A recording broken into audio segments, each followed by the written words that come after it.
Lorsque Leila Dubois accepta un mariage arrangé avec Aiden Delacroix, PDG non-voyant, pour sauver l'héritage familial, elle ne s'attendait pas à découvrir un réseau de trahison, de dangers et de secrets. Mais l'amour a une façon de prospérer. Là où on l'attend le moins, leur lien improbable survivra-t-il à l'épreuve ultime? Avant de commencer l'histoire, dites-nous dans quel pays vous nous regardez aujourd'hui. Leila Dubois regardait la pile de factures impayées sur le bureau de son père. Ses mains tremblaient lorsqu'elle prit un autre avis de saisie immobilière. L'entreprise familiale, la quincaillerie Dubois, était en proie à des dettes. Son père, Tom Dubois, n'était plus le même depuis la mort de sa mère il y a 2 ans. Et maintenant, tout ce qu'ils avaient construit s'effondrait. « Papa, on doit parler de ça », dit Leila en entrant dans le salon où son père était assis dans son vieux fauteuil, ayant l'air plus âgé que ses 60 ans. La banque va tout prendre. Tom Dubois essuya ses yeux, la voix brisée. « Je suis... Désolé ma chérie, je t'ai manqué de soutien.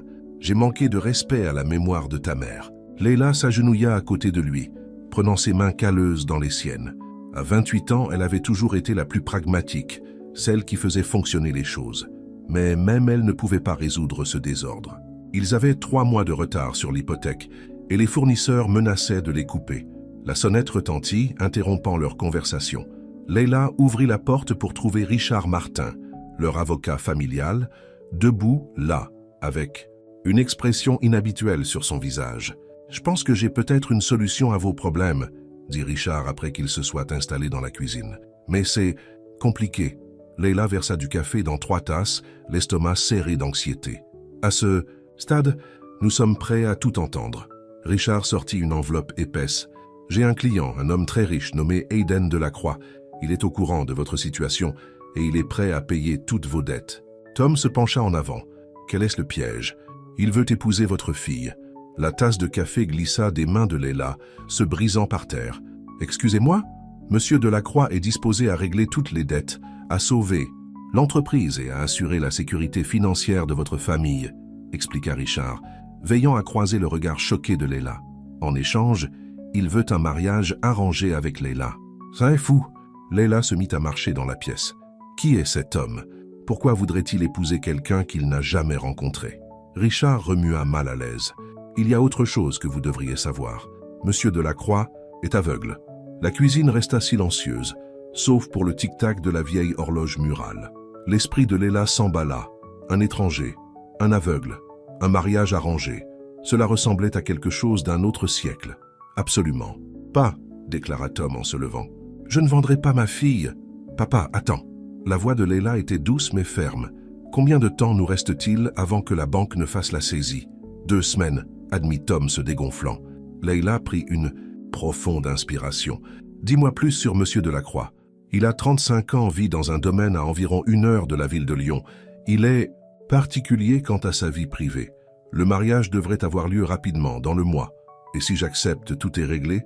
L'entreprise reste ouverte? Mon père est pris en charge? » « Leila, non, » protesta Tom. « Oui, » confirma Richard. « Tout serait réglé immédiatement. Monsieur Delacroix est prêt à être très généreux. » Leila alla à la fenêtre, regardant la quincaillerie Dubois qui était dans leur famille depuis 3 générations. Elle pensa aux 5 employés qui dépendèrent de leurs emplois, à son père qui avait déjà tant perdu. « Je veux le rencontrer. »« D'abord, » dit-elle finalement, « cela peut être arrangé. Il vous attend demain à 10 heures. » Cette nuit-là, Leila ne put pas dormir.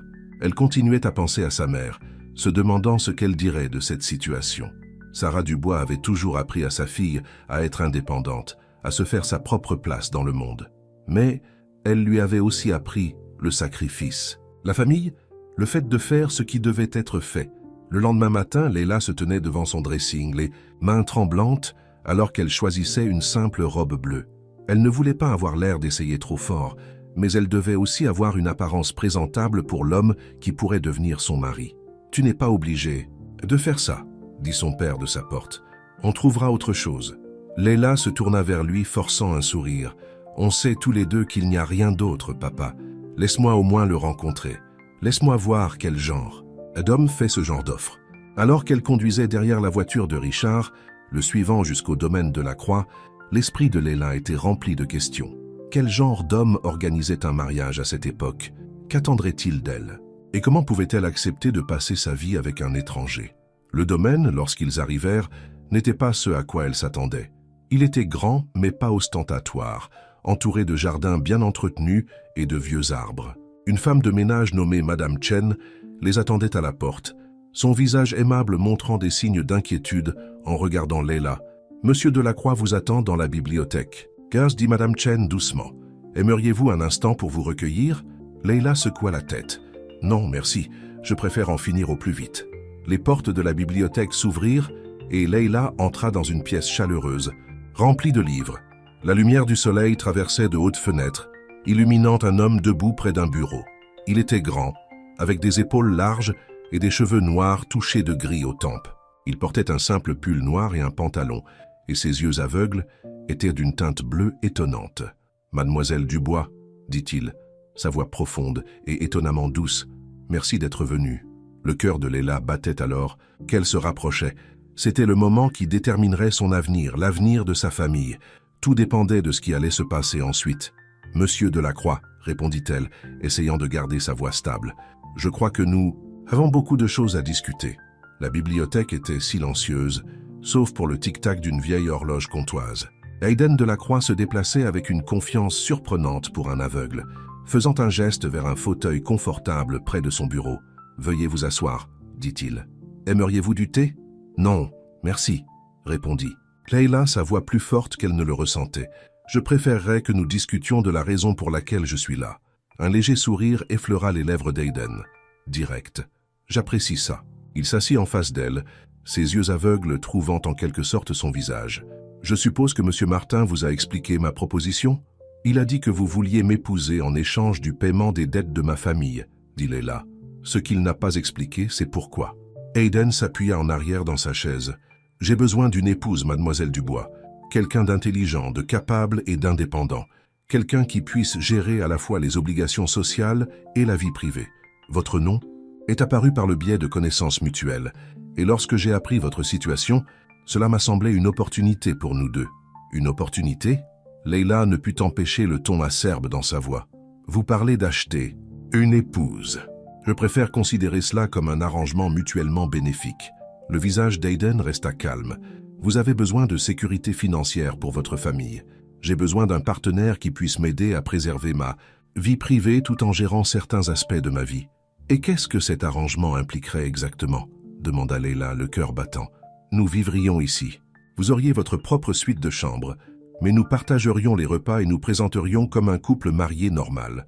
Vous m'aideriez pour les événements sociaux, la correspondance et l'entretien du ménage. En retour, je m'assurerai que l'entreprise de votre famille prospère et que votre père est bien pris en charge. » Leila se leva ayant besoin de bouger. « Et qu'en est-il des attentes personnelles ?» L'expression d'Aiden s'adoucit légèrement. « Ce serait un vrai mariage, Leila. Je ne cherche pas une servante ou une gardienne, je cherche une partenaire. Quelqu'un qui puisse se tenir à mes côtés et construire une vie ensemble. » « Comment ? Pouvez-vous construire une vie avec quelqu'un que vous n'aimez pas ?» Les mots sortirent avant qu'elle puisse les arrêter. « L'amour est imprévisible, » dit Aiden tranquillement. « Mais le respect, la confiance et un but commun peuvent construire une base solide. Je vous offre l'honnêteté et un partenariat. Beaucoup de mariages commencent avec moi. » Madame Chen entra avec un plateau à thé, donnant à Leila un moment pour rassembler ses pensées. Les mouvements de la femme plus âgée étaient pratiqués et doux lorsqu'elle installa tout, traitant l'aveuglement d'Aiden comme quelque chose de complètement naturel. « 3 sucres dans votre thé, monsieur Delacroix ?»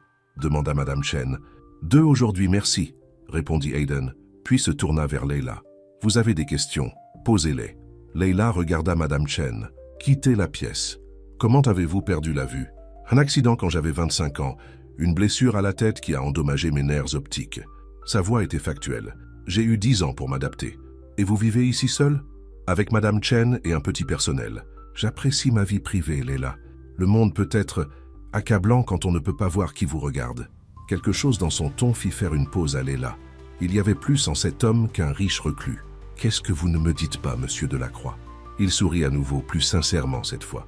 Beaucoup de choses, tout comme je suis sûr qu'il y a beaucoup de choses que vous ne me dites pas. C'est naturel. Nous sommes des étrangers qui discutent de mariage. Mais je vous promets ceci. Je ne vous mentirai jamais. Je ne vous dirai pas toujours tout, mais ce que je vous dirai sera la vérité. Leila s'assit, l'étudiant. Malgré son aveuglement, il se tenait avec une confiance tranquille. Ses mains étaient fortes mais gracieuses lorsqu'il leva sa tasse de thé, et son visage montrait de l'intelligence et du caractère dans ses traits. « J'ai besoin de temps pour réfléchir, » dit-elle finalement. « Vous avez 24 heures ?» répondit Aiden. « Je sais que ce n'est pas beaucoup, mais la situation de votre famille exige une action rapide. Si vous acceptez, nous nous marierons dans 2 semaines.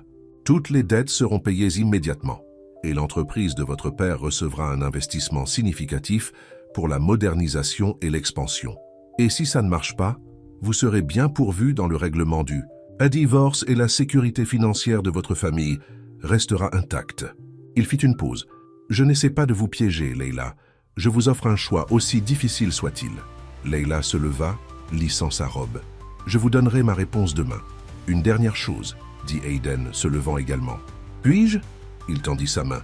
Comprenant ce qu'il voulait, Leila se rapprocha. Ses doigts touchèrent doucement son visage, cartographiant ses traits. Son toucher était respectueux mais complet, apprenant la forme de son nez, la courbe de ses joues, la ligne de sa mâchoire. « Merci » dit-il doucement, lâchant sa main. « Cela aide d'avoir une image dans mon esprit. » Le trajet de retour fut un flou. Le visage de Leila picote toujours là où Aiden l'avait touché, et son esprit était plein de pensées contradictoires. Elle trouva son père l'attendant dans la cuisine, l'inquiétude gravée sur son visage. « Comment ça s'est passé ?» demanda Tom, poussant une tasse de café vers elle. Leila s'affaissa sur une chaise. « Il est pas ce à quoi je m'attendais. Il est intelligent, direct et étonnamment normal malgré la situation inhabituelle. Mais il parle toujours de vous acheter comme si c'était le 19e siècle, grommela Tom. Non, papa, il parle d'un partenariat. » Leila regarda son café. Il m'offre un choix difficile, mais quand même un choix. Cette nuit-là, Leila ne put pas dormir à nouveau. Elle continuait à penser à la force tranquille d'Aiden, à son honnêteté concernant l'arrangement, à la façon douce dont il avait touché son visage. Elle pensa à l'entreprise familiale, à la santé de son père, à son propre avenir. À l'aube, elle prit sa décision. Elle appela le bureau de Richard Martin dès son ouverture. « Dites à Monsieur Delacroix que j'accepte sa proposition, » dit-elle, sa voix claire et ferme. « Mais j'ai mes propres conditions à discuter. » Lorsqu'elle raccrocha, Leila se regarda dans le miroir. La femme qui la regardait n'était ni une victime ni une martyre. Elle faisait un choix, prenant le contrôle de son destin de la seule façon qu'elle pouvait. « Eh bien, maman, » murmura-t-elle à son reflet, « je suppose que je vais me marier. » Les 2 semaines suivantes passèrent dans un tourbillon. Fidèle à sa parole, les avocats d'Aiden sont intervenus et ont réglé toutes les dettes de la famille Dubois. La quincaillerie a reçu un plan de modernisation complet, et Tom s'est retrouvé avec un compte personnel généreux pour la planification de la retraite. Leila était assise au bureau de la boutique, regardant les ouvriers installer de nouveaux systèmes informatiques et mettre à jour l'inventaire. « Je n'arrive toujours pas à croire à quelle vitesse tout se passe, » dit-elle à son père. Tom avait l'air préoccupé. « Il n'est pas trop tard pour faire marche arrière, chérie. On pourrait trouver un autre moyen. Le mariage est demain, papa. » Et puis, Leila toucha la nouvelle enseigne du magasin attendant d'être installée. Aiden a été plus que juste. Il garde même le nom de notre famille sur l'entreprise. Les préparatifs du mariage avaient été simples mais élégants, exactement comme Leila l'avait demandé.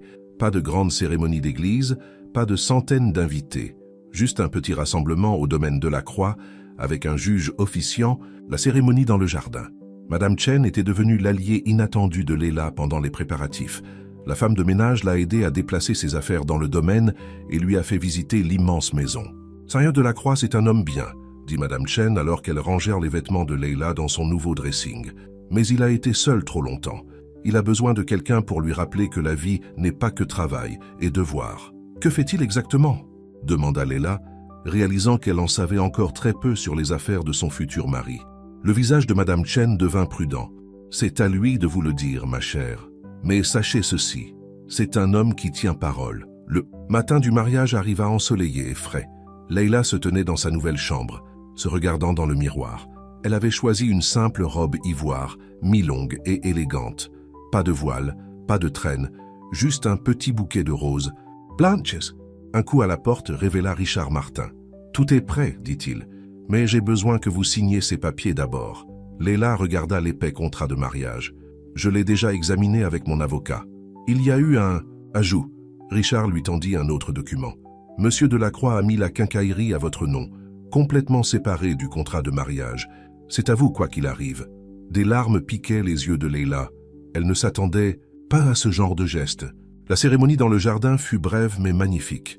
Aiden se tenait grand dans un costume sombre, le visage serein tandis que le juge parlait. Lorsqu'il fut temps des alliances, ses mains étaient stables lorsqu'elles trouvèrent les siennes. « Moi, Aiden Delacroix, je te prends, Leila Dubois, pour épouse, » dit-il clairement. « Je promets d'être honnête, fidèle et soutien, de respecter ton indépendance tout en t'offrant mon partenariat et de construire une vie de confiance et de compréhension ensemble. » La voix de Leila trembla légèrement lorsqu'elle répéta des vœux similaires. Lorsque le juge les déclara mariés, le baiser d'Aiden fut doux et respectueux, mais quelque chose en lui fit bondir son cœur. La petite réception a eu lieu dans la bibliothèque. Seuls 20 invités ont assisté. Famille proche, quelques amis et quelques associés d'affaires d'Aiden que Leila ne connaissait pas. Elle remarqua qu'il le traitait avec une déférence inhabituelle. Madame Delacroix, un grand homme en costume cher, s'approcha d'elle. « Je suis Jacques Moreau, le principal conseiller financier de votre mari. S'il vous plaît, appelez-moi Leila, » dit-elle, remarquant son expression calculatrice. « Bien sûr. » Son sourire n'atteignit pas ses yeux. « J'ai hâte de travailler avec vous. Aiden aura besoin de soutien pour gérer certains aspects de sa vie. » Avant que Leila ne puisse répondre, Aiden apparut à ses côtés. Bien qu'aveugle, il semblait sentir la tension. « Jacques, je crois que votre femme vous cherche. » Bras. Je m'excuse pour lui. Certaines personnes ont encore du mal à accepter que je puisse gérer mes propres affaires. Il y a beaucoup de choses que j'ignore sur ces affaires, dit Leila doucement. Et je promets de tout vous dire progressivement, mais pas aujourd'hui. Il sourit. Aujourd'hui, je veux juste danser avec ma femme. Malgré sa cécité, Aiden se déplaçait avec grâce alors qu'il se balançait au rythme de la musique. Leila se détendit dans ses bras, respirant son subtil cologne. « Merci pour la quincaillerie, » murmura-t-elle. « De rien. Considérez cela comme mon vrai cadeau de mariage, sachant que l'héritage familial de votre famille est sécurisé, quoi qu'il arrive entre nous. » Alors que la réception touchait à sa fin, Leila sentit la fatigue la frapper. Les 2 dernières semaines la rattrapèrent d'un coup et la réalité de sa nouvelle vie commença à s'installer. Madame Chen la conduisit à leur chambre, non pas à sa suite séparée, mais à la chambre principale qu'elle partagerait avec Aiden. La chambre était spacieuse et confortable, avec un coin salon et une immense salle de bain. « Je vais vous laisser l'intimité pour vous changer, » dit Aiden, toujours aussi gentleman. « Prenez tout le temps qu'il vous faut. » Seule dans la salle de bain, Leila enfila une simple chemise de nuit et essaya de calmer ses nerfs. C'était sa nuit de noces, mais avec un homme qu'elle connaissait à peine. Quand elle ressortit, Aiden était assis dans l'un des fauteuils, vêtu d'un pyjama en soie. « Nous devons parler des dispositions pour dormir, » dit-il directement. « D'accord. » Leila s'assit dans l'autre fauteuil, reconnaissante de son approche directe. « Je voulais dire ce que j'ai dit sur le fait qu'il s'agissait d'un vrai mariage, mais je n'attends rien de vous ce soir, ou aucun autre soir, jusqu'à ce que vous soyez prête. Nous pouvons prendre notre temps pour apprendre à nous connaître. » Un soulagement envahit Leila. « Merci. » Ils se sont installés au lit avec beaucoup d'espace entre eux, mais dans l'obscurité, Aiden parla doucement. « Leila, vous seriez-vous opposée? J'aimerais vous voir une dernière fois, si vous le permettez. » Comprenant, elle prit sa main et la guida vers son visage. Son toucher était aussi doux qu'avant, mais quelque chose avait changé. Ce n'était pas un étranger apprenant ses traits, c'était son mari, mémorisant sa femme. « Bonne nuit, Leila, » murmura-t-il, sa main se détachant. « Bonne nuit, Aiden. » Alors qu'elle s'endormait, Leila réalisa que pour le meilleur ou pour le pire, sa nouvelle vie avait commencé. Et malgré toutes les incertitudes, malgré les circonstances inhabituelles, elle se sentait étrangement en paix avec sa décision. Mais au fond de son esprit, des questions persistaient. Qui était exactement son nouveau mari? Quelle était la véritable histoire derrière sa richesse et la déférence que lui témoignaient ses associés? Et pourquoi avait-elle l'impression d'être entrée dans un monde bien plus vaste et plus complexe qu'elle ne l'avait imaginé? Le premier mois de mariage apporta des surprises auxquelles Leila ne s'attendait pas. Vivre avec Aiden n'était rien de ce qu'elle avait imaginé. Il était farouchement indépendant, utilisant un système technologique sophistiqué pour naviguer dans sa vie quotidienne. Son téléphone lui lisait ses courriels par un écouteur et son ordinateur répondait aux commandes vocales. « Comment gérez-vous tout ça ?» demanda Leila un matin au petit déjeuner, le regardant beurrer son toast avec une précision parfaite. De la pratique, sourit Aiden, et une excellente technologie. À ce propos, j'ai quelques réunions aujourd'hui. Voudriez-vous m'accompagner? Il est temps que vous en appreniez plus sur nos intérêts commerciaux. Le cœur de Leila fit un bond au mot « no ». Bien sûr, mais je pensais que vous travailliez à domicile. Généralement, mais aujourd'hui, c'est différent. Il se leva redressant sa cravate. La voiture sera là dans 1 heure. La voiture s'avéra être une limousine noire élégante aux vitres teintées. Le chauffeur, un homme nommé François, les accueillit avec un respect attentif. « Au bureau, monsieur ?» demanda François. « Oui, et assurez-vous que nous ne sommes pas suivis », répondit Aiden, faisant regarder Leila brusquement. Le bureau s'avéra être le dernier étage d'un gratte-ciel du centre-ville de Lyon. La confusion de Leila grandit alors qu'ils étaient conduits à travers la sécurité et dans un ascenseur privé. Tous ceux qu'ils croisaient hochèrent la tête respectueusement, certains semblant surpris de la voir. « Monsieur Delacroix ?» Une jeune femme vint à leur rencontre alors qu'ils sortèrent de l'ascenseur. « Le conseil d'administration vous attend. »« Merci Jessica. Voici ma femme, Leila. Elle nous accompagnera. » Les yeux de Jessica s'écarquillèrent légèrement. « Bien sûr. Bienvenue, Madame Delacroix. » Ils entrèrent dans une salle de conférence immense où 12 personnes étaient assises autour d'une longue table. Jacques Moreau était là, semblant mal à l'aise de la présence de Leila. « Mesdames et messieurs, » dit Aiden prenant place à la tête de la table. « Avant de commencer, j'aimerais vous présenter ma femme, Leila. Elle jouera un rôle plus actif dans nos opérations. » La réunion qui suivit laissa Leila sonner. Ils ont discuté des marchés internationaux, des négociations de fusion et des marges bénéficiaires en milliards. Aiden a géré tout cela avec une autorité remarquable, posant des questions pointues et prenant des décisions décisives. Sur le chemin du retour, Leila ne put plus rester silencieuse. « Vous n'êtes pas seulement riche, n'est-ce pas? C'est quelque chose de beaucoup plus grand. » Aiden tourna son visage vers elle. « Je suis le PDG de Delacroix International. Nous sommes l'une des plus grandes entreprises de technologie et d'investissement au monde. Mais comment? Pourquoi ne me l'avez-vous pas dit? Cela aurait-il changé votre décision de m'épouser? Je ne sais pas. » Leila le regarda fixement. « Pourquoi le garder secret? Confidentialité, protection. » Il soupira. « Lorsque j'ai perdu la vue, beaucoup de gens ont pensé que je devais démissionner. Ils ne pensaient pas qu'un aveugle pouvait diriger une société mondiale. J'ai donc retiré de la vie publique, travaillé par l'intermédiaire de conseillers de confiance et gardé mon état secret. Seul le conseil d'administration et les hauts dirigeants le savent. C'est pourquoi vous aviez besoin, c'est d'une femme, réalisa Leila. Quelqu'un pour aider à maintenir l'image, assister aux événements, gérer l'aspect social. En partie, admit Aiden. Mais je voulais aussi quelqu'un qui me verrait d'abord comme un homme, pas comme un PDG puissant ou une personne aveugle à plaindre. De retour à la maison, Leila erra dans la bibliothèque pendant qu'Aiden prenait un appel professionnel. Ses yeux tombèrent sur son bureau, où une pile de papier était posée à côté d'une machine braille. La curiosité prit le dessus, et elle commença à lire. Les documents révélaient la véritable ampleur de l'empire d'Aiden, des participations dans tout, des start-up technologiques à l'immobilier. Mais quelque chose d'autre attira son attention. Une série de courriels entre Jacques Moreau et un certain Victor Dubois, discutant des moyens de protéger les intérêts de la société et d'assurer une planification successorale appropriée. « Vous avez trouvé quelque chose d'intéressant » Leila sursauta à la voix d'Aiden. Il se tenait dans l'embrasure de la porte, son expression impénétrable. « Je suis désolé, dit-elle rapidement. Je n'aurais pas dû... »« Si, vous auriez dû. » Il entra dans la pièce. « Vous êtes ma femme. Vous avez le droit de savoir dans quoi vous vous êtes mariée. Mais Leila, cette connaissance s'accompagne de responsabilités et de danger. Danger? Que voulez-vous dire? Tout le monde n'est pas content de la façon dont je gère les choses. Certaines personnes pensent qu'un aveugle n'a rien à faire à contrôler autant de pouvoir et d'argent. Elles cherchent des moyens de me pousser dehors depuis des années. » Leila pensa au courriel qu'elle avait vu. Comme Jacques Moreau. Le visage d'Aiden se durcit. « Vous les avez vus? Des courriels sur la planification successorale. Il travaille avec quelqu'un qui s'appelle Victor Dubois. Victor Dubois était le plus proche ami de mon père. Il pense qu'il devrait diriger l'entreprise. » Aiden passa une main dans ses cheveux. « C'est pourquoi j'avais besoin de quelqu'un en qui je pouvais avoir confiance, Leila. Quelqu'un de loyal. Vous me connaissez à peine, » fit remarquer Leila. « Comment pouvez-vous être sûr que je suis loyal ?»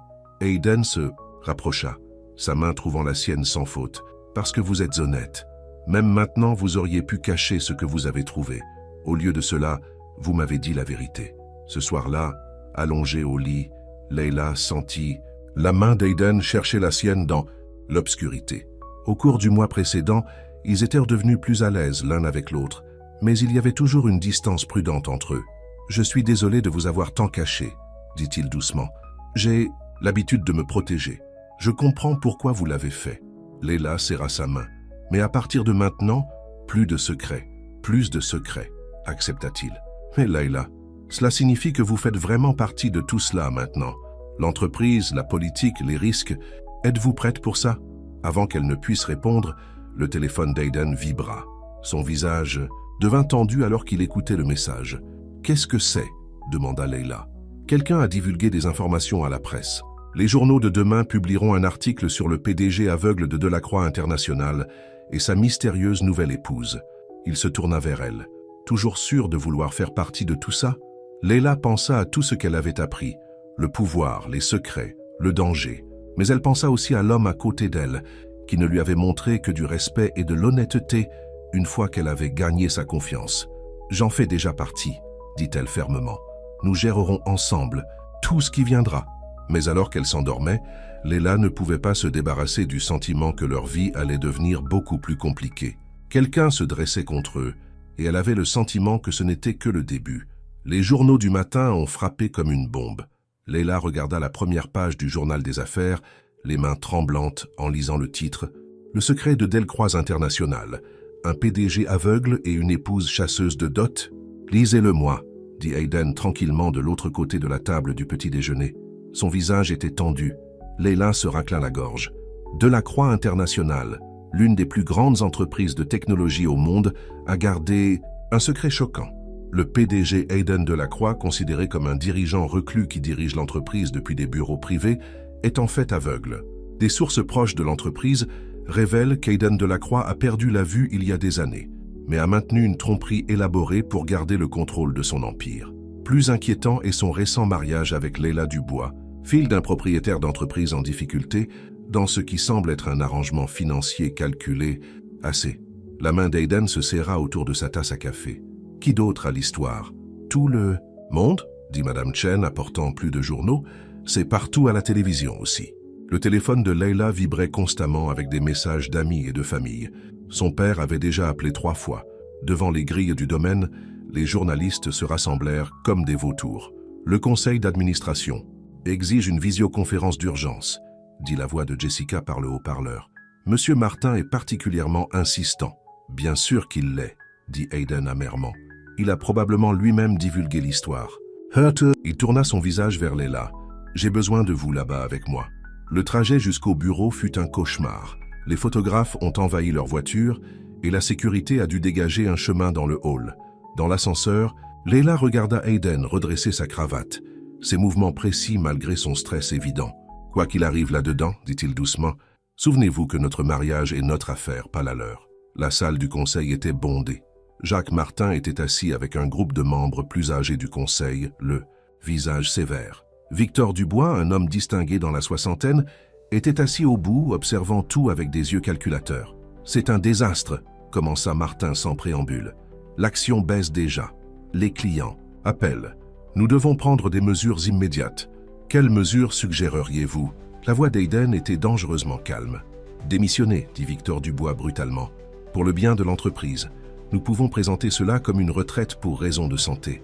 Votre jeune épouse peut recevoir un règlement généreux. » Leila sentit la rage monter en elle. « Comment osez-vous »« Madame Delacroix » dit Martin condescendant. « C'est une affaire commerciale. »« Oui, c'est le cas. » Leila se leva, surprenant tout le monde. « Et en tant qu'épouse et partenaire de Monsieur Delacroix, j'ai quelque chose à dire. » Elle regarda autour de la salle, croisant chaque paire d'yeux. « Vous vous inquiétez tous de l'image de l'entreprise ?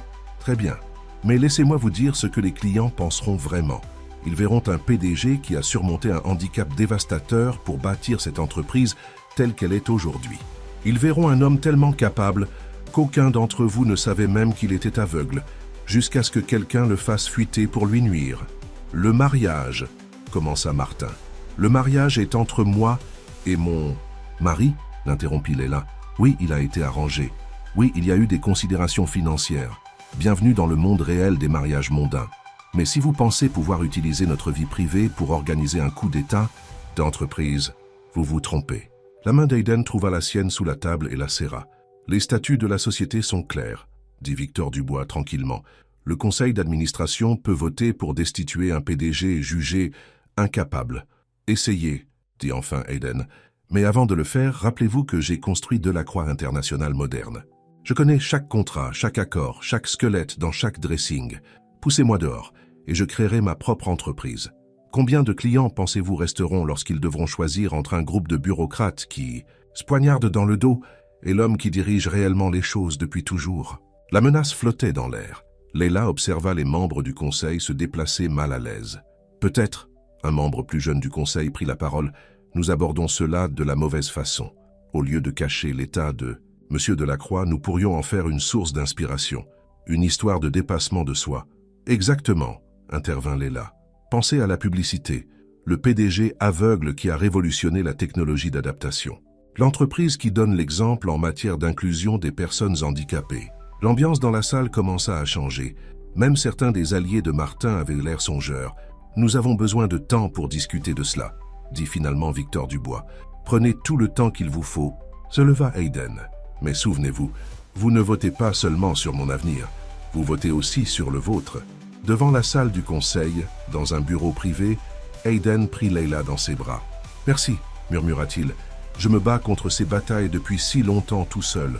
Vous n'êtes plus seul, dit Leila, réalisant à quel point ces mots étaient vrais. Quelque part, entre leur mariage arrangé et ce moment, de vrais sentiments avaient nous grandi. Mais leur moment fut interrompu par Jessica qui se précipita. « Monsieur, il y a autre chose. Quelqu'un a divulgué des documents sur l'arrangement du mariage. La presse appelle cela un achat d'épouse moderne. Et il y a une photo de Leila à la quincaillerie Dubois la veille du mariage, pleurant dans les bras de son père. Leila se sentit malade. Leurs moments privés, leurs décisions personnelles, tous transformés en nourriture pour tabloïd. Nous devons prendre les devants, dit Aiden. Plus de cachette, plus de secrets. Il se tourna vers Leila. Êtes-vous prête à raconter notre histoire? La vraie histoire? Ensemble, dit-elle fermement. Mais alors qu'il se préparait à affronter le cirque médiatique, Leila ne pouvait pas se débarrasser d'une pensée inquiétante. La photo divulguée, le timing de tout, quelqu'un de proche d'eux orchestrait cette attaque, quelqu'un qui connaissait leurs mouvements, leur emploi du temps, leurs moments privés. Et alors qu'elle regardait par les fenêtres du bureau les journalistes rassemblés en bas, elle réalisa que ce n'était que le début de leur combat pour protéger non seulement l'entreprise d'Aiden, mais aussi leur amour grandissant. Leila était assise dans le fauteuil de maquillage, tandis qu'une styliste retouchait son visage. Dans 30 minutes, elle et Aiden donneraient leur première interview télévisée à Barbara Lemaire, le nom le plus respecté de la télévision. Du matin. « Êtes-vous sûr de cela ?» demanda-t-elle à Aiden qui était assis calmement à côté d'elle dans son propre fauteuil de maquillage. « Nous devons raconter notre histoire à notre manière, » répondit-il, avant que nos ennemis ne puissent la déformer davantage. La semaine précédente avait été brutale. D'autres photos avaient fuité, y compris des photos de leur petite cérémonie de mariage qui la rendaient secrète et honteuse plutôt qu'intime et significative. Quelqu'un avait même déterré des dossiers médicaux concernant l'accident d'Aiden, suggérant qu'il était mentalement instable ainsi qu'aveugle. « 10 minutes !» cria le producteur. Barbara Lemaire entra, élégante et professionnelle. « Monsieur et madame, première interview. Je promets d'être juste, mais je dois poser les questions difficiles. »« Nous comprenons, » dit Aiden. « C'est pour cela que nous sommes là. » Les lumières se sont allumées, les caméras ont commencé à tourner, et Barbara leur a fait face avec sa célèbre expression chaleureuse mais sérieuse. Aujourd'hui, nous recevons Aiden Delacroix, PDG de Delacroix International, et son épouse Leila. Leur histoire. Ça a captivé la nation. Un puissant dirigeant aveugle et son mariage controversé avec la fille d'un propriétaire de petite entreprise. Merci à vous deux d'être là. Merci de nous recevoir, répondit Aiden avec aisance. Monsieur Delacroix, abordons d'abord la question principale. Pourquoi avoir gardé votre cécité secrète au monde des affaires? Je ne l'ai jamais gardé secret auprès de ceux avec qui je travaillais directement, expliqua Aiden. Mais j'ai appris très tôt que les gens ont des préjugés sur le handicap. Ils se concentrent sur ce que vous ne pouvez pas faire plutôt que sur ce que vous pouvez faire. Je voulais être jugé sur mes résultats, pas sur mon état. Et les résultats parlent d'eux-mêmes, fit remarquer Barbara. Delacroix. International a triplé de valeur sous votre direction. Mais parlons de votre mariage. Leila, il y a des accusations selon lesquelles il s'agissait essentiellement d'une transaction commerciale, que les difficultés financières de votre famille vous ont conduit à vous vendre, pour ainsi dire. Leila sentit Aiden se tendre à côté d'elle. Elle prit sa main. « Barbara, permettez-moi d'être clair. Oui, il y a eu des aspects financiers dans notre arrangement matrimonial. Oui, Aiden a aidé l'entreprise de ma famille. Mais ce n'est pas inhabituel dans notre cercle social, n'est-ce pas? Combien de mariages mondains impliquent à la fusion de fortunes familiales ou le sauvetage d'argent ancien avec du nouvel? Argent. Barbara hocha la tête pensivement. Mais vous ne vous connaissiez pratiquement pas. C'est vrai, sourit Leila. Mais combien de couples se connaissent vraiment avant le mariage? Nous avons choisi d'être honnêtes sur notre arrangement plutôt que de prétendre qu'il s'agissait d'un conte de fées romantique. Et vous savez quoi? Cette honnêteté nous a donné une base pour construire quelque chose de réel. Ça, quelque chose de réel. Barbara se pencha en avant. Voulez-vous dire que vous êtes tombé amoureux? Leila regarda Aiden, dont le visage montrait la surprise face à la question. Je dis que nous avons bâti la confiance, le respect et un profond attachement l'un pour l'autre.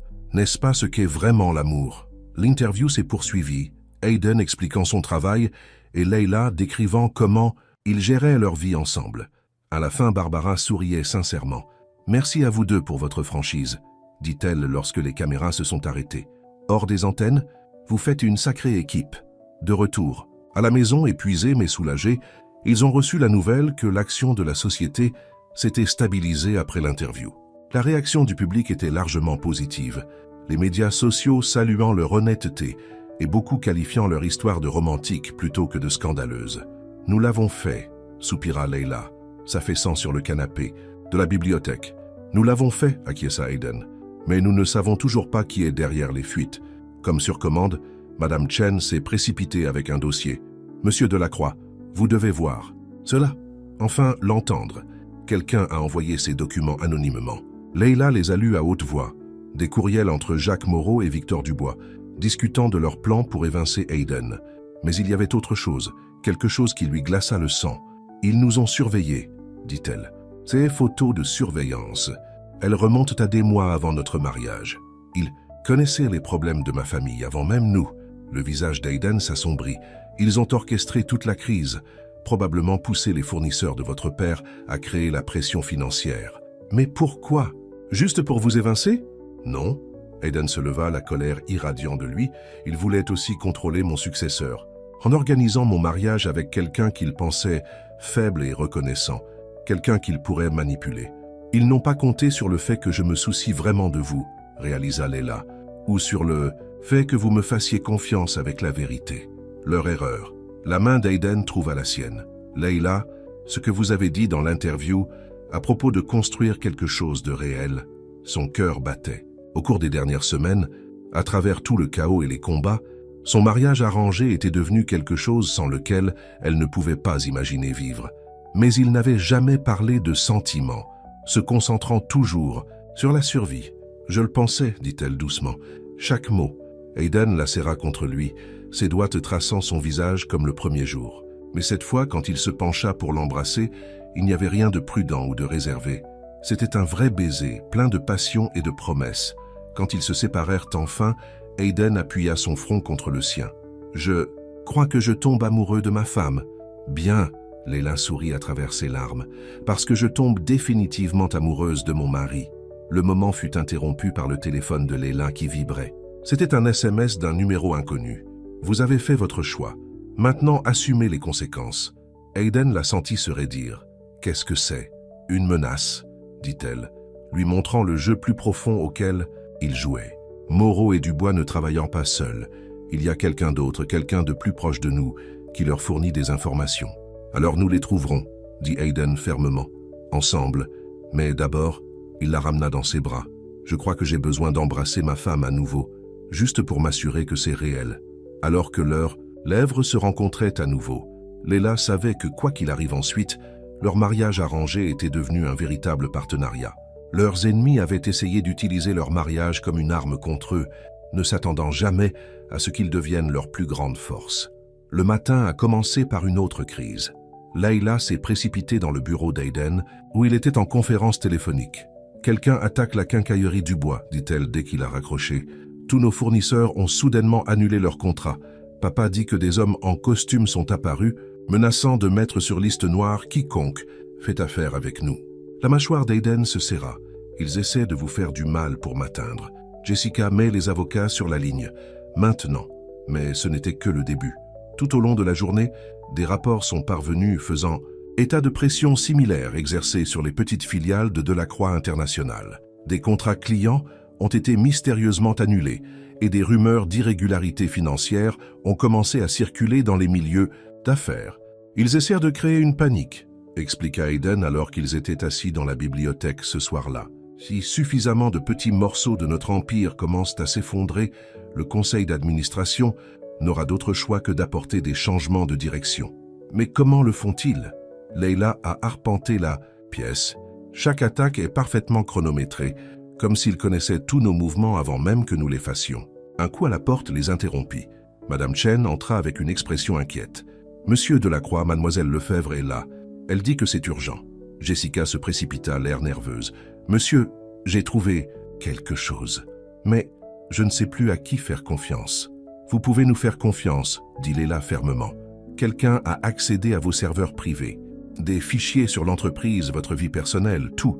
Le point d'accès. » Elle avala difficilement. « Il vient de l'intérieur de la maison. » Leila sentit son sang glacé. Quelqu'un dans leur maison, leur sanctuaire, les trahissait. « Depuis combien de temps ?» demanda Aiden, sa voix mortellement calme. « Des mois. Depuis avant le mariage. » Jessica tendit une tablette à Leila. « Regardez les heures d'accès. » Leila étudia les journaux, son cœur s'affaissant.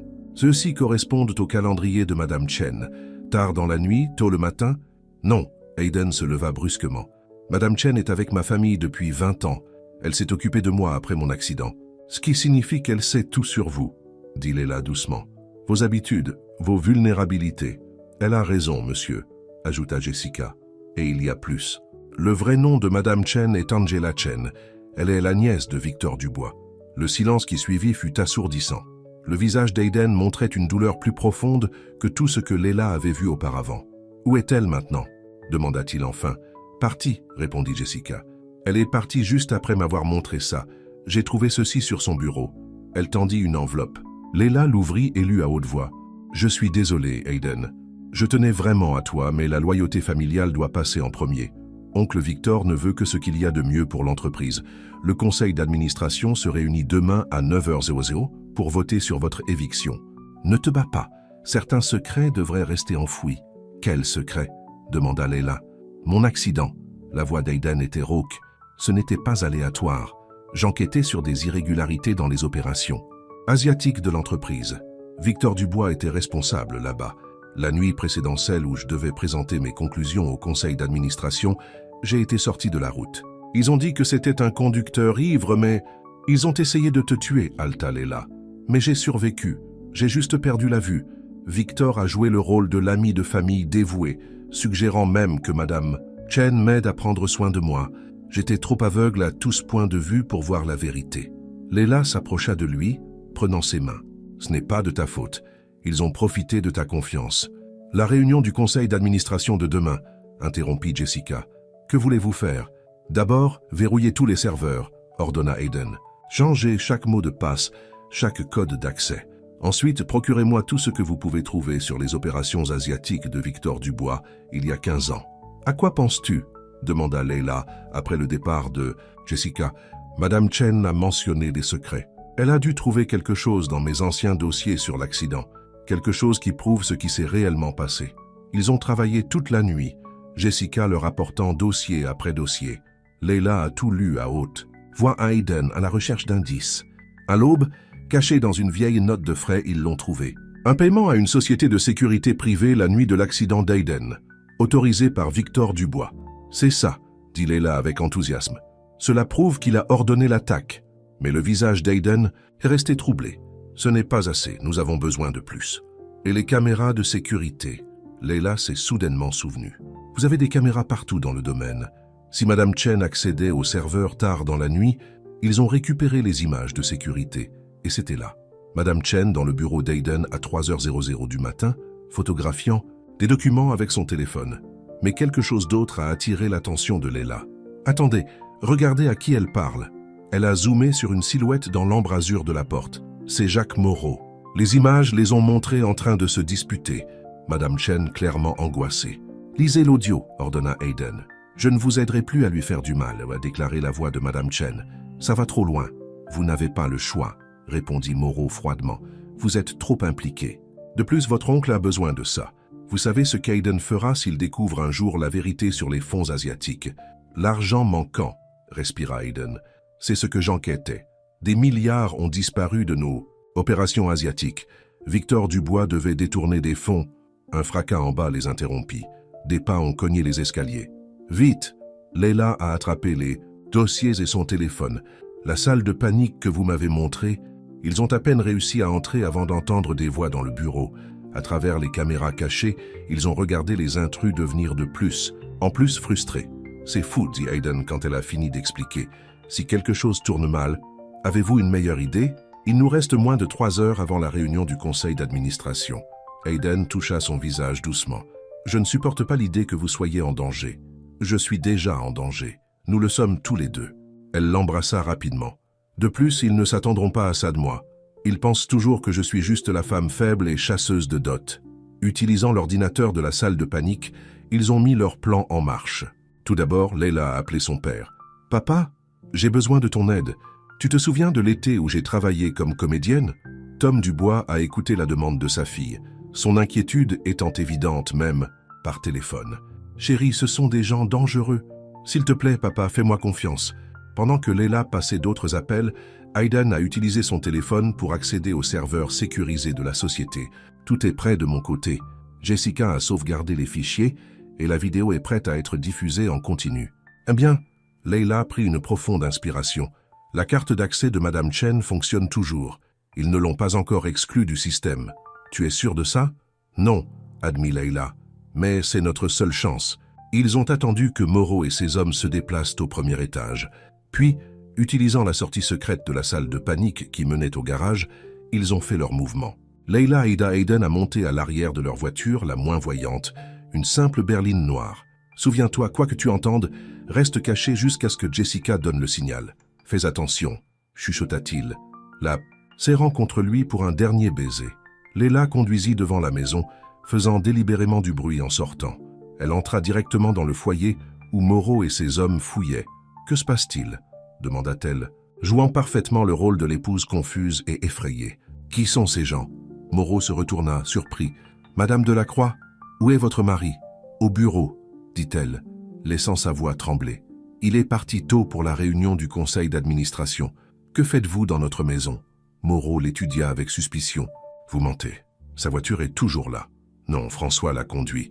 Je reviens juste de la quincaillerie du bois. » Elle regarda autour d'elle le désordre qu'ils avaient fait. « Je devrais appeler la police. »« Je ne ferai pas ça. » Moreau s'approcha menaçant. « Où sont les fichiers, Madame Delacroix ?»« Quels fichiers ? Je ne sais pas de quoi vous parlez. » L'un des hommes de Moreau descendit les escaliers. « Patron, on a trouvé ça ?» Dans le bureau.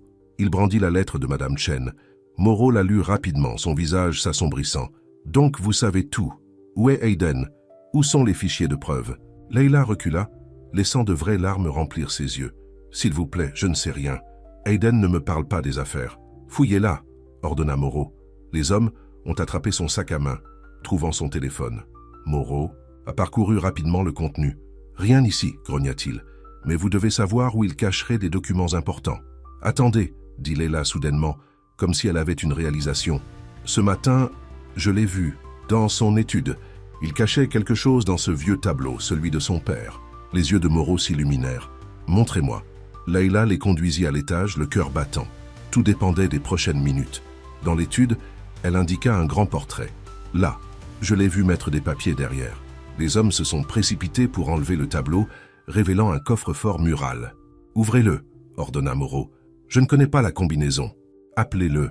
Dites-lui que vous en avez besoin pour quelque chose d'important. » Leila sortit le téléphone brûleur qu'ils avaient préparé dans la salle de panique. Avec des doigts tremblants, elle composa le numéro régulier d'Hayden. « Chérie, dit-elle, lorsque sa messagerie vocale s'est activée. J'ai besoin d'obtenir ces papiers d'assurance du coffre-fort. Quelle est la combinaison encore? Elle attendit, puis hocha la tête comme si elle écoutait. Compris. Merci, mon amour. Elle se tourna vers le coffre-fort. 24, 36, 12. Le coffre-fort s'ouvrit avec un clic. À l'intérieur se trouvait un épais dossier intitulé « Opérations asiatiques confidentielles ». Moreau l'attrapa, feuilletant les papiers avec avidité. Son sourire triomphant s'effaça à mesure qu'il lisait. « Ce sont des... faux » grogna-t-il. « Où sont les vrais dossiers? Ce sont les seuls que je connaisse, insista Léla Dubois. S'il vous plaît, prenez-les et partez. Vous croyez qu'on joue? Moreau lui saisit le bras brutalement. Votre mari possède des preuves qui pourraient tout détruire. Victor Dubois ne laissera pas cela arriver. Maintenant, où est Hayden? À cet instant, le téléphone de Léla vibrait. Le vrai, que Moreau tenait toujours. Il regarda l'écran, son visage devenant blanc. C'était un SMS de Jessica Lefebvre. Diffusion en direct prête. Les membres du conseil d'administration sont tous connectés à la visioconférence d'urgence. Tout est enregistré. La prise de Moreau sur Léla se relâcha lorsqu'il réalisa ce qui se passait. Elle sourit, abandonnant son jeu de peur. Vous savez quelle a été votre erreur, Jacques? Vous pensiez que j'étais juste une épouse de trophée. Mais j'enregistre tout depuis que je suis entrée par la porte. Elle releva sa manche, révélant un petit microphone. Le conseil d'administration regarde en ce moment. Chaque menace, chaque aveu. Et ce n'est pas tout. Sur commande, des sirènes de police hurlèrent au loin, se rapprochant. « Mon père est un homme d'affaires respecté dans cette ville », dit Léla calmement. « Il est très ami avec le commissaire Dubois. Quand sa fille signale des intrus armés chez elle, ils prennent cela au sérieux. » Moreau se jeta sur elle, mais elle était prête. Les cours d'autodéfense qu'Ayden de la Croix avait insisté avaient payé, car elle esquiva, laissant Moreau s'écraser contre le bureau. « C'est fini, Jacques, » dit-elle alors que la police enfonçait la porte d'entrée en bas. « Nous avons retrouvé les vrais dossiers il y a des semaines. Tout sur la malversation de Victor Dubois, sur l'accident d'Ayden, sur votre implication. Nous avions juste besoin que vous le confirmiez tous à la caméra. » Alors que la police affluait, le téléphone de Léla vibrait à nouveau. Le message de Jessica Lefebvre était simple. Ayden est au bureau. Vote du conseil unanime. Chen et Moreau ont reçu l'ordre de quitter les lieux. Léla sourit, alors que la police emmenait Moreau menotté. Leur plan avait parfaitement fonctionné. Elle avait joué son rôle, tenant les conspirateurs occupés et les amenant à se dénoncer eux-mêmes, tandis qu'Ayden s'échappait pour présenter leurs preuves au conseil d'administration. Mais son sourire s'effaça lorsqu'un autre message arriva. Victor Dubois a disparu. Ni au bureau ni à la maison, soyez prudente. Dehors, l'aube s'était complètement levée. Léla se précipita vers sa voiture, ayant besoin d'aller voir Ayden. Ils avaient gagné cette bataille, mais Victor Dubois était toujours là-bas. Et un homme qui avait essayé de tuer Ayden une fois n'hésiterait pas à réessayer. Pendant qu'elle conduisait, les mains de Léla tremblèrent légèrement. Le danger n'était pas terminé. D'une certaine manière, il ne faisait que commencer. Mais pour la première fois, leurs ennemis savaient exactement de quoi elle était capable. Elle n'était plus seulement l'épouse d'Ayden. Elle était sa partenaire à tous égards. Et elle en avait fini de jouer la victime. La circulation rampante au ralenti alors que Léla essayait d'atteindre le bureau. Son téléphone sonna.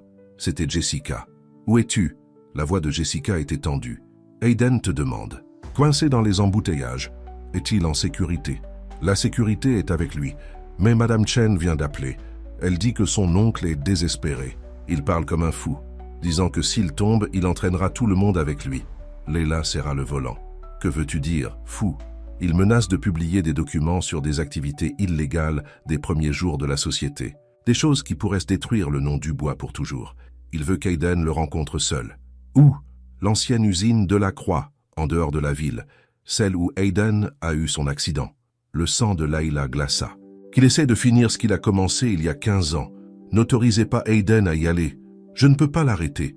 Il dit que c'est le seul moyen de mettre fin à cela. Léla fit un demi-tour illégal. Les pneus grinçants. Envoie-moi l'adresse par SMS. Et Jessica? Appelle le commissaire Dubois. Dis-lui tout. L'ancienne usine était abandonnée à la périphérie de la ville, une ombre énorme contre le ciel du matin. Léla se gara à un pâté de maison, les jumelles de chasse de son père lui donnant une vue claire de l'entrée. 2 hommes montèrent la garde à l'extérieur. Son téléphone vibrait avec un SMS de Madame Chen. « Je suis désolé de t'avoir trahi. Mon oncle a perdu la tête, il a une arme. » Un autre SMS suivit rapidement. « Il y a une entrée arrière par le quai de chargement. Le code est 1225. Leila hésita. Pouvait-elle faire confiance à Madame Chen? Mais elle n'avait pas le choix. Elle pouvait voir la voiture d'Aiden s'approcher de l'usine. Se déplaçant silencieusement à travers le parking, envahi par la végétation, Leila atteignit le quai de chargement. Le code fonctionna. À l'intérieur, l'usine était sombre et pleine d'ombre. Elle entendit des voix résonner d'en haut. « C'était censé être simple », résonna la voix de Victor Dubois. « Tu étais censé mourir dans cet accident, une perte tragique. Au lieu de cela, tu as survécu et as transformé l'entreprise en quelque chose que je ne pouvais pas contrôler. Tu ne pouvais pas le contrôler parce que tu volais. » La voix d'Aiden était calme. « Combien n'était-ce, Victor? Les fonds asiatiques? Des milliards. » Chen rigola durement. « Juste sous le nez de tout le monde. Ton père me faisait trop confiance, tout comme toi avec Angela. » Leila se rapprocha, restant dans l'ombre. Elle pouvait maintenant les voir, sur une passerelle au-dessus du sol de l'usine. Chen tenait une arme, mais sa main tremblait. Il ressemblait à un homme qui avait tout perdu. « En parlant de confiance, continua Chen, où est ta charmante épouse? Elle joue toujours la partenaire dévouée? Ou a-t-elle fui lorsqu'elle a appris ce que signifiait vraiment te marier? Laisse-la en dehors de ça. Oh, mais elle en fait maintenant partie. Elle a aidé à tout exposer. Après ça, il n'y aura plus rien pour qu'elle puisse profiter de ta fortune. Tu n'as jamais compris, n'est-ce pas? » La voix d'Aiden contenait une pointe de pitié. Leila ne recherche pas l'argent ou le pouvoir. Elle est la première personne à me voir tel que je suis vraiment. Comme c'est touchant, railla Chen. Dommage qu'elle sera veuve si tôt après avoir découvert le véritable amour. Il leva l'arme. Le cœur de Leila s'arrêta. Pose ça, oncle Victor. Madame Chen sortit de l'ombre sur la passerelle, son propre pistolet braqué sur son oncle. Angela? Victor se retourna, choqué. Que fais-tu? La bonne chose, enfin. Sa voix tremblait. 15 ans de mensonges, de t'avoir aidé à blesser de bonnes personnes. J'en ai fini. Tu m'as trahi pour eux? Non, je les ai trahis pour toi, et je les regrettais chaque jour. Les yeux de Madame Chen se remplirent de larmes. Aiden a été gentil avec moi. Il m'a fait confiance, et je t'ai aidé à essayer de le détruire. L'arme de Victor hésita entre Aiden et sa nièce. Tu es faible, tout comme le père d'Aiden était faible. Cette entreprise a besoin d'un leadership fort. Lâche, Chen. La voix du commissaire Dubois résonna dans l'usine. Les lampes de poche de la police percèrent les ténèbres. « Tu es encerclé. » Tout se passa à la fois. Victor pivota vers Aiden, arme levée. Madame Chen lança un avertissement. Et Leila, qui montait tranquillement les escaliers de la passerelle, se lança en avant. Elle s'écrasa sur Victor au moment où l'arme partait. La balle frappa le métal avec une étincelle. Ils se disputèrent l'arme, vacillant près du bord de la passerelle. « Leila !» Aiden se dirigea vers sa voix. « Reste en arrière !» cria-t-elle, luttant avec Victor. Soudain, Madame Chen était là, l'aidant. Ensemble, elles arrachèrent à l'arme. Victor trébucha en arrière, heurta la balustrade, et Madame Chen attrapa le bras de son oncle alors qu'il commençait à tomber. Leila attrapa son autre bras. Le vieil homme pendait au-dessus du sol de l'usine à 6 mètres plus bas. « Remontez-le » cria le commissaire Dubois. « Ne le laissez pas tomber !» Ensemble, ils ramenèrent Victor sur la passerelle. Il s'effondra, toute, la lutte ayant disparu, alors que la police affluait pour procéder à l'arrestation.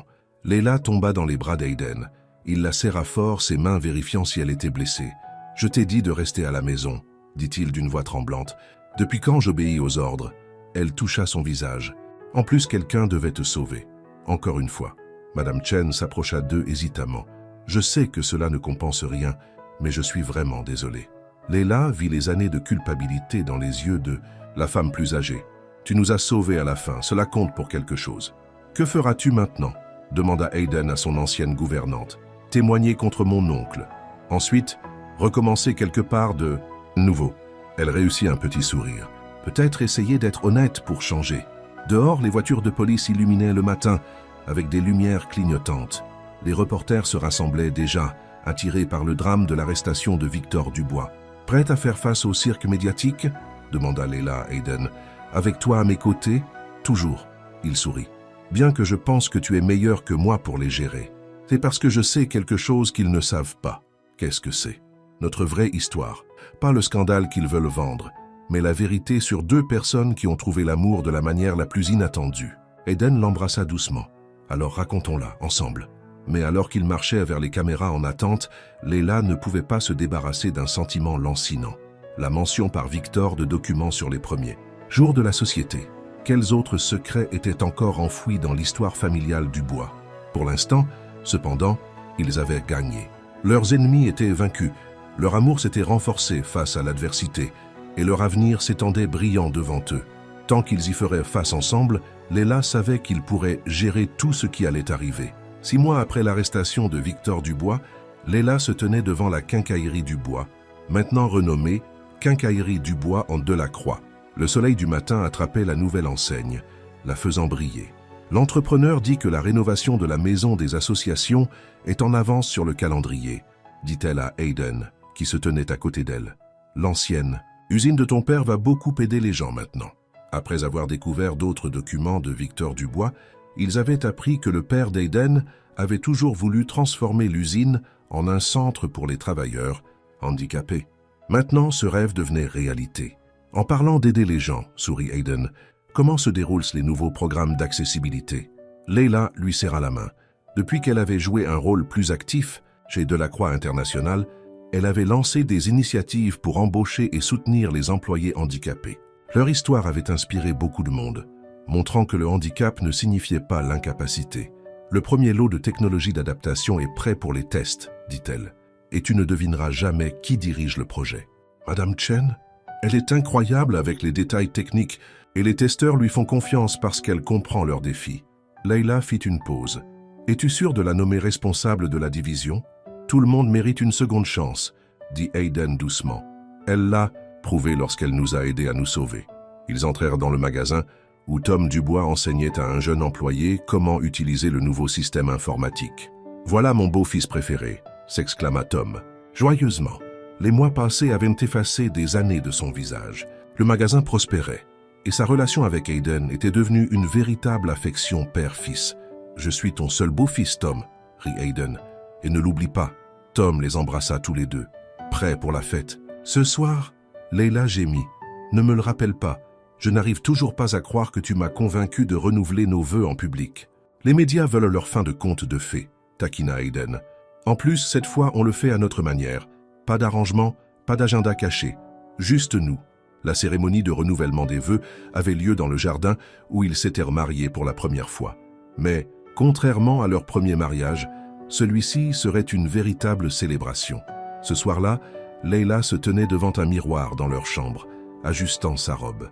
Cette fois, elle avait choisi quelque chose de plus audacieux, une robe bleu foncé qui la faisait se sentir forte et belle. « Prête, ma chérie ?» demanda Hayden de la porte. Même après tout ce temps, le son de sa voix lui faisait toujours battre le cœur. Presque. Il manque juste une chose. Elle prit sa main et la guida vers son visage. Leur rituel, privé. Ses doigts traçaient ses traits affectueusement. « Tu souris, dit-il. « Oui, parce que cette fois, je ne t'épouse pas pour sauver ma famille.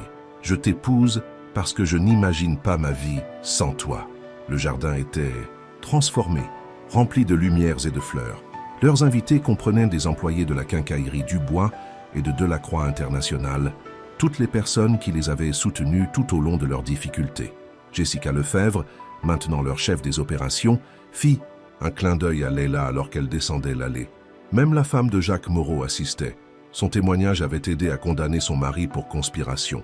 Le juge qui les avait mariés la première fois était prêt, mais cette cérémonie était différente. Cette fois, ils ont écrit leurs propres vœux. « Leila, » commença Hayden, sa voix forte et claire, « lorsque nous nous sommes mariés, pour la première fois je pensais te proposer un arrangement commercial. Au lieu de cela, tu m'as offert un partenariat au-delà de tout ce que j'aurais pu imaginer. Tu m'as vu, vraiment vu, lorsque j'avais oublié comment me voir. Moi-même. Tu t'es battu pour nous lorsque j'étais prêt à abandonner. Tu as transformé un mariage arrangé en une histoire d'amour. » Des larmes coulèrent sur les joues de Leila alors qu'elle prononçait ses vœux.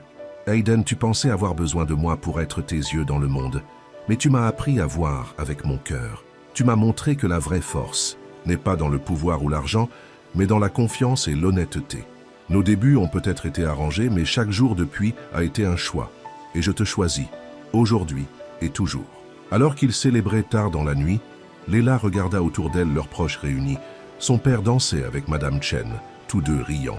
Jessica Lefebvre discutait avec les employés de la quincaillerie. Deux mondes, autrefois si séparés, maintenant parfaitement fusionnés. Plus tard, dans un moment de calme, Hayden la serra fort sous les étoiles. « Heureuse ?» demanda-t-il. Mais sais-tu à quoi je pensais? Qu'est-ce que c'est? Il y a tous ces mois, lorsque tu as proposé cet arrangement pour la première fois, tu as dit que tu avais besoin d'une épouse qui puisse gérer à la fois les obligations sociales et la vie privée. Quelqu'un d'intelligent, capable et indépendant. Je me souviens. Eh bien, sourit-elle contre son épaule, comment je me suis débrouillé. Oh, Madame Delacroix, rit-il, la rapprochant, tu as dépassé toutes les attentes. Mais encore une fois, tu le fais toujours. Bien, parce que j'ai une autre surprise pour toi. Oh, elle prit sa main et la plaça sur son ventre. Nous allons devoir sécuriser pour bébé la maison. Le visage d'Aiden se transforma d'émerveillement. Vraiment? Quand? Dans environ 7 mois. Je suis allé chez le médecin hier pour confirmer. Il l'attira dans un baiser passionné, tous deux riant et pleurant. Au-dessus d'eux, les étoiles brillaient comme des promesses. Derrière eux, leurs invités célébrèrent le triomphe de l'amour sur l'adversité. Et devant eux s'étendait un avenir qu'aucun d'eux n'aurait pu imaginer lorsqu'ils étaient entrés pour la première fois dans leur mariage arrangé. « Je t'aime », murmura Aiden contre ses cheveux. « Ma femme belle, brillante, surprenante. Je t'aime aussi », répondit Leila. « Mon mari fort, incroyable, qui voit avec son cœur. » Ils avaient affronté la trahison, le danger et le doute. Ils avaient surmonté les secrets, les mensonges et les menaces. Et à travers tout cela, ils avaient découvert que parfois les choses les plus précieuses de la vie ne sont pas arrangées. Elles sont gagnées, moment après moment, choix après choix, cœur après cœur. Leur histoire avait commencé comme un arrangement commercial. Elle était devenue un partenariat. Et enfin, elle avait fleuri dans le genre d'amour qui voit au-delà des apparences, au-delà des circonstances, au-delà de tout sauf la vérité de deux cœurs battant comme un seul.